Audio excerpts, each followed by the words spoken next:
ఉద్దేశము. Liver transplantation అంటే ఏంటంటే పూర్తిగా పాడైపోయినటువంటి లివర్ని కంప్లీట్గా తీసేసి దాని ప్లేస్లో కొత్త లివర్ని పెట్టడాన్ని లివర్ ట్రాన్స్ప్లాంటేషన్ అనేది అంటాము. ఈ లివర్ ట్రాన్స్ప్లాంటేషన్ అనేది ముఖ్యంగా కొన్ని కారణాల వల్ల ఎండ్ స్టేజ్ లివర్ డిసీజ్కి వెళ్ళే పేషెంట్స్కి పెడతాం అనమాట. ఈ ఎండ్ స్టేజ్ లివర్ డిసీజ్ అనేది చాలా కారణాల వల్ల వస్తుంది, మనందరికీ తెలిసిందే. ఫస్ట్ ఆఫ్ ఆల్ మద్యపానం సేవించడం వల్ల, రెండోది హెపటైటిస్, వైరల్ హెపటైటిస్ బి అని, హెపటైటిస్ సి అని. వైరల్ హెపటైటిస్ ఎండ్ స్టేజెస్లో కూడా లివర్ ట్రాన్స్ప్లాంటేషన్ చేయాల్సిన అవసరం పడుతుంది. రీసెంట్గా అంటే ఈ మధ్య కాలంలో కొత్తగా ఆవిర్భవం అవుతున్నటువంటి ప్రాబ్లం ఏంటంటే ఒబేసిటీ, అంటే ఊబకాయం వలన వచ్చేటువంటి లివర్ ప్రాబ్లమ్స్. దాన్ని నాష్ అంటామంట, అంటే నాన్ ఆల్కహాలిక్ స్టీటో హెపటైటిస్. అంటే ఆల్కహాల్ ఏం తీసుకునే అవసరం లేదు, కానీ ఊబకాయం వల్ల కూడాను లివర్ పాడయ్యే అవకాశం ఉంటుందన్నమాట. అరికాల్లో అంటే పీడల్ ఎడిమా, అంటే రెండు కాళ్ళు వాపులు రావడం కానీ, లేదంటే కొంతమందిలో యూరిన్ కొంచెం అలా లివర్ ప్రాబ్లం ఇంకా అలా నెగ్లెక్ట్ చేయడం వల్ల కిడ్నీస్ మీద ప్రెషర్ పడి యూరిన్ తగ్గిపోవడం కానీ, మూత్రం కొంచెం తక్కువ రావడం కానీ, లేదంటే కొంతమందిలో లివర్ పాడైపోవడం వల్ల రక్త ప్రసరణ లివర్ గుండా సరిగ్గా వెళ్ళకపోవడం వల్ల ఆహార నాళిక అంటాం, యూసోఫాగస్ అంటాం కదా, అందులో రక్తనాళాలు ఉబ్బిపోయి వామిటింగ్స్, బ్లడ్ వామిటింగ్స్, హెమటెమిసిస్ అంటాం అనమాట ఇంగ్లీష్లో. అట్లా బ్లడ్ వామిటింగ్స్ అవడం వల్ల కానీ, ఇట్లా ఒక 4 to 5 లక్షణాలతో మనకి యూజువల్గా end stage liver disease patients మనకి ప్రజెంట్ అవుతారనమాట. ఒకటి jaundice, ascites, pedal edema and urine తగ్గిపోవడము అండ్ బ్లడ్ వామిటింగ్స్. పేగులకి చేరాల్సినటువంటి ఫ్లూయిడ్స్ అన్నీ బంద్ అయిపోవడం వల్ల బ్యాక్ ప్రెషర్ వల్ల లివర్ డ్యామేజ్ అవుతుంది. దాన్ని బిలియరీ ఎట్రీషియా అంటాం అన్నమాట, ఇంగ్లీష్లో బిలియరీ ఎట్రీషియా అంటాం అన్నమాట. అట్లా చిన్నపిల్లల్లో కూడా ఇలా బిలియరీ ఎట్రీషియా వల్ల కానివ్వండి, కొన్ని జన్యుపరమైనటువంటి లోపాల వల్ల కూడా చిన్నపిల్లల్లో కూడా లివర్ కంప్లీట్గా ఎండ్ స్టేజ్ లివర్ డిసీజ్కి వెళ్ళే సందర్భం ఉంటుంది. వాళ్ళలో కూడా లివర్ ట్రాన్స్ప్లాంటేషన్ అనేది చేయాల్సిన అవసరం పడుతుంది.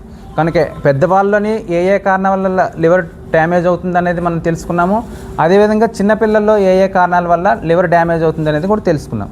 ఇట్లా ఒక్కసారి ఎండ్ స్టేజ్ లివర్ డిసీజ్కి వెళ్ళిన తర్వాత అది పెద్దవాళ్ళు అవనివ్వండి, చిన్నవాళ్ళు అవనివ్వండి, ఇందాక మీకు చెప్పిన లక్షణాలు మాత్రం అందరిలోని సేమ్.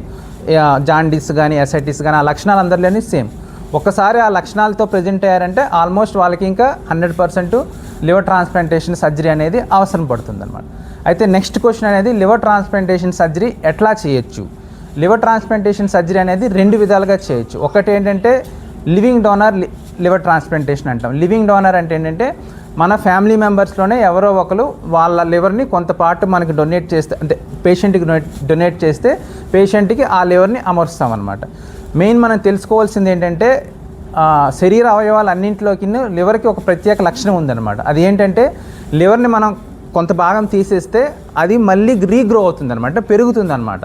సపోజ్ ఎవరైనా పేషెంట్ కొంత పార్ట్ వాళ్ళ రిలేటివ్స్కి ఎవరికైనా డొనేట్ చేస్తే వాళ్ళ హైట్కి వెయిట్కి తగ్గట్టు ఆల్మోస్ట్ ఒక 1 month 2 monthsలో మళ్ళీ it will go to it's normal size అనమాట. అది మెయిన్ లివర్ యొక్క మెయిన్ అడ్వాంటేజ్ అనమాట. ఆ అడ్వాంటేజ్ ఉండడం వల్ల మనం మన ఫ్యామిలీ మెంబర్స్లో ఎవరికైనా సరే లివర్ డొనేట్ చేయాల్సి వస్తే మనం డొనేట్ చేయొచ్చు అనమాట. ఆ విధంగా ఫ్యామిలీ మెంబర్స్ దగ్గర ఎవరి దగ్గరైనా సరే డొనేట్ చేసిన లివర్ని తీసుకొని సర్జరీ చేస్తే, పేషెంట్ని మనం సర్జరీ చేస్తే దాన్ని లివింగ్ డోనర్ లివర్ ట్రాన్స్ప్లాంటేషన్ అంటాం. సపోజ్ ఏదైనా కారణం చేత ఫ్యామిలీ మెంబర్లో డొనేట్ చేయడానికి ఆప్షన్ లేకపోయింది, అంటే బ్లడ్ గ్రూప్ మ్యాచ్ అవ్వకపోవడం వల్ల కానీ, లేదంటే డొనేట్ చేసే అవకాశం లేకపోతే అప్పుడు మనం రెండో ఆప్షన్ ఉంటుంది, దాన్ని డిసీజ్డ్ డోనర్ లివర్ ట్రాన్స్ప్లాంటేషన్ అంటాం. అంటే మన అందరం తెలిసిందే, అంటే బ్రెయిన్ డెత్ అయిన వాళ్ళు అంటాం. బ్రెయిన్ డెత్ అంటే రోడ్ ట్రాఫిక్ యాక్సిడెంట్లో కానీ, లేదంటే క్రానిక్ కిడ్నీ డిసీజెస్లో బ్రెయిన్లో బ్లడ్ క్లాట్ అయిపోయి బ్రెయిన్ డెత్ పేషెంట్స్ అంటారు. అటువంటి బ్రెయిన్ డెత్ అయిన పేషెంట్స్ వాళ్ళ యొక్క ఫ్యామిలీ మెంబర్స్ కొంచెం మంచి హృదయంతో వాళ్ళ యొక్క ఆర్గాన్స్ని డొనేట్ చేస్తారు. అన్ని అవయవాలు, హార్ట్ డొనేట్ చేస్తారు, కిడ్నీ డొనేట్ చేస్తారు, లంగ్స్ డొనేట్ చేస్తారు. అట్లా డొనేట్ చేసినటువంటి లివర్ని మనం వాడుకుని పేషెంట్స్కి సర్జరీ చేస్తే దాన్ని డిసీజ్డ్ డోనర్ లివర్ ట్రాన్స్ప్లాంటేషన్ అంటాం. అంటే ఈ విధంగా లివింగ్ డోనర్గా ట్రాన్స్ప్లాంటేషన్ చేయొచ్చు. అదేవిధంగా కెడావర్ సహాయంతో డిసీజ్డ్ డోనర్ లివర్ ట్రాన్స్ప్లాంటేషన్ కూడా చేసుకోవచ్చు. అయితే నెక్స్ట్ మనకు వచ్చే మస్ట్ డౌట్ ఏంటంటే లివింగ్ డోనర్లో ఎవరు డొనేట్ చేయొచ్చు, అంటే ఫ్యామిలీ మెంబర్స్లో ఎవరు వాళ్ళ యొక్క రిలేటివ్స్కి డొనేట్ చేయొచ్చు. ఎవరైనా సరే 18 years దాటిన వాళ్ళు అనమాట, అంటే అడల్ట్స్ 18 years దాటిన వాళ్ళు ఎవరైనా సరే డొనేట్ చేయడానికి ఎలిజిబుల్ అనమాట. ఇట్లా ఎవరైతే డొనేట్ చేయడానికి ఎలిజిబుల్ అనుకుంటామో వాళ్ళకి మనం కొన్ని బేసిక్ టెస్టులు చేస్తాం అన్నట్టు. అంటే నేను ఇప్పుడు చెప్తుంది ఏంటంటే లివింగ్ డోనర్ లివర్ ట్రాన్స్ప్లాంటేషన్ గురించి చెప్తున్నా. అంటే డోనార్ని మనం ఎట్లా ఎవాల్యుయేట్ చేస్తామంటే ఎవరైనా సరే 18 years దాటిన వాళ్ళు ఎవరైనా సరే డొనేట్ చేయొచ్చు. ఒక్కసారి డొనేట్ చేద్దాం అనుకునే వాళ్ళకి మనం కొన్ని ఫేసెస్లో టెస్టులు చేస్తాం అనమాట. ఫస్ట్ థింగ్ ఏంటంటే బ్లడ్ టెస్టులు. సపోజ్ నేను డొనేట్ చేద్దాం అనుకున్నాను మా ఫ్యామిలీ మెంబర్స్కి, ఫస్ట్ అసలు నా లివర్ హెల్తీగా ఉండాలి కదా. కనుక ఎవరైతే డొనేట్ చేద్దాం అనుకుంటున్నారో వాళ్ళ యొక్క లివర్ క్వాలిటీ అంటే హెల్తీగా ఉందా లేదా అని తెలుసుకోవడానికి మనం వాళ్ళ కొన్ని బేసిక్ బ్లడ్ టెస్టులు చేస్తాం. అంటే మనం ఆల్రెడీ చాలామంది రొటీన్గా చేసుకుంటాం, కొలెస్ట్రాల్ లెవెల్స్ అని, డయాబెటిక్స్ సంబంధించి HbA1c అని, ఫాస్టింగ్ షుగర్స్ అని, సమ్ బేసిక్ పారామీటర్స్. ఆ పారామీటర్స్ బ్లడ్ టెస్టులు ఫస్ట్ ఫేజ్లో మనం ఆ బ్లడ్ టెస్టులు చేస్తాము. ఆ బ్లడ్ టెస్టులు చేయడం వల్ల మనకి ఏం తెలుస్తుందంటే ఎవరైతే డొనేట్ చేద్దాం అనుకుంటున్నారో వాళ్ళ యొక్క లివర్ క్వాలిటీ అంటే వాళ్ళ అసలు లివర్ హెల్తీగా ఉందా లేదని చూస్తాం అన్నమాట. ఒకసారి వాళ్ళ లివర్ హెల్తీగా ఉన్నది, డొనేట్ చేయడానికి గుడ్ కండిషన్ ఉన్నది అనుకున్న తర్వాత మనం కొన్ని టెస్టులు చేస్తాం. ఎట్లా అంటే స్కాన్లు చేస్తాం. ఒకటి CT స్కాన్ అని, MRCP MRI అని టెస్టులు చేస్తాం. వాటి ద్వారా మనకి ఏం తెలుస్తుందంటే లివర్ క్వాలిటీ బాగానే ఉంది, కానీ అంటే డొనేట్ చేయడానికి తగ్గ సైజు ఉందా లేదా అంటే వాల్యూమ్ ఉందా లేదా అని చూస్తాం అనమాట. అట్లా బ్లడ్ టెస్ట్లు, స్కానింగ్లు అన్నీ చేసిన తర్వాత quality at the same time quantity సరిపడా ఉన్నది అనుకున్న తర్వాతనే మనం డోనర్ని ట్రాన్స్ప్లాంటేషన్కి సెలెక్ట్ చేస్తాం అనమాట. ఈ విధంగా లివింగ్ డోనర్ లివర్ ట్రాన్స్ప్లాంటేషన్ అనేది మనం చేయొచ్చు. ఒకసారి నెక్స్ట్ జనరల్గా పబ్లిక్లో వచ్చే క్వశ్చన్ ఏంటంటే, ఓకే లివర్ ట్రాన్స్ప్లాంటేషన్ చేసుకున్నాం, ఇంత పెద్ద సర్జరీ కదా, సర్జరీ చేసుకున్న తర్వాత లైఫ్ స్పాన్ ఎట్లా ఉంటుంది, పేషెంట్కి లైఫ్ స్పాన్ ఎట్లా ఉంటుంది, ఎటువంటి ఏమైనా ప్రికాషన్స్ ఏమైనా తీసుకోవాలా అనేది జనరల్గా వచ్చే క్వశ్చన్ అనమాట. ఇదివరకు కాలంలో సక్సెస్ రేట్స్ అనేవి వేరు, ఇప్పుడు సక్సెస్ రేట్స్ అనేవి వేరు. ఇప్పుడు టెక్నికల్ వాల్యూస్ అని కానీ, లేదంటే సర్జరీ అయిన తర్వాత పోస్ట్ ఆపరేటివ్లో ICU మేనేజ్మెంట్ కానీ చాలా ఇంప్రూవ్మెంట్ ఉండడం వల్ల ఆల్మోస్ట్ 90 to 90% సక్సెస్ రేట్ అనేది ఆల్మోస్ట్ అన్ని హాస్పిటల్స్లోనూ కూడా యూఆర్ అచీవింగ్ అనమాట.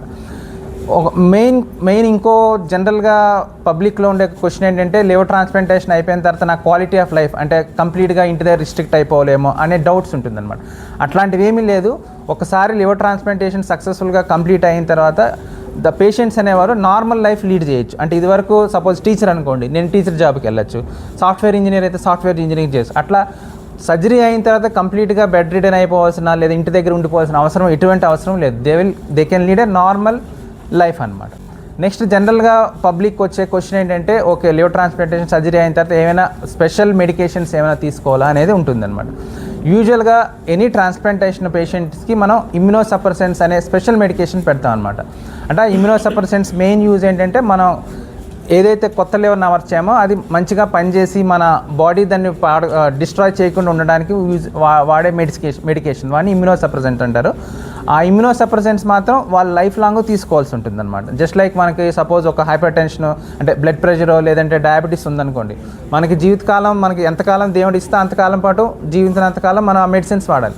అదేవిధంగా ఈ లివర్ ట్రాన్స్ప్లాంటేషన్ అయిన పేషెంట్స్ కూడా ఈ ఇమ్యునోసప్రెసెంట్స్ అనే మెడికేషన్స్ని వాళ్ళు లైఫ్ లాంగ్ వాడుతుండాలన్నమాట, under guidance of the treating physician అనమాట. అంటే ఎవరైతే సర్జరీ చేస్తారో లేదా హెపటాలజిస్ట్ ఎవరు ఉంటారో వాళ్ళు అడ్వైజ్ చేసిన దాని ప్రకారం ఆ ఇమ్యునోసప్రెసెంట్స్ మెడికేషన్స్ అనేవి లైఫ్ లాంగ్ వాడుకోవాలన్నమాట.